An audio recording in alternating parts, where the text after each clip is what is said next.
शिल्पकार राम सुतार यांना महाराष्ट्र भूषण पुरस्कार प्रदान करण्यात आला आहे। मुख्यमंत्री आणि दोन्ही उपमुख्यमंत्र्यांच्या उपस्थितीत या पुरस्काराचं वितरण करण्यात आलेलं आहे। राम सुतार यांना महाराष्ट्र भूषण हा पुरस्कार देण्यात आलेला आहे। यावेळेस मुख्यमंत्री आणि दोन्ही उपमुख्यमंत्री उपस्थित होते। शिल्पकार राम सुतार यांना हा महाराष्ट्र भूषण पुरस्कार देण्यात आलेला आहे। मुख्यमंत्री आणि उपमुख्यमंत्र्यांच्या उपस्थितीत हा पुरस्कार त्यांना देण्यात आला।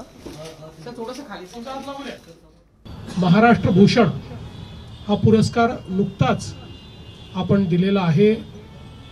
ते जगविख्यात शिल्पी राम सुतार साहेब, आज खरोखर आम्हाला सगळ्यांना आनंद आहे की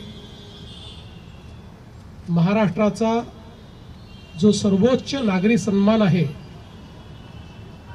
महाराष्ट्र भूषण, हा सन्मान जे या देशाचा सर्वोच्च नागरी सन्मान प्राप्त केलेले पद्मभूषण राम सुतार साहेब यांना महाराष्ट्र शासनाच्या वतीनं आज आम्ही या ठिकाणी तो दिलेला आहे।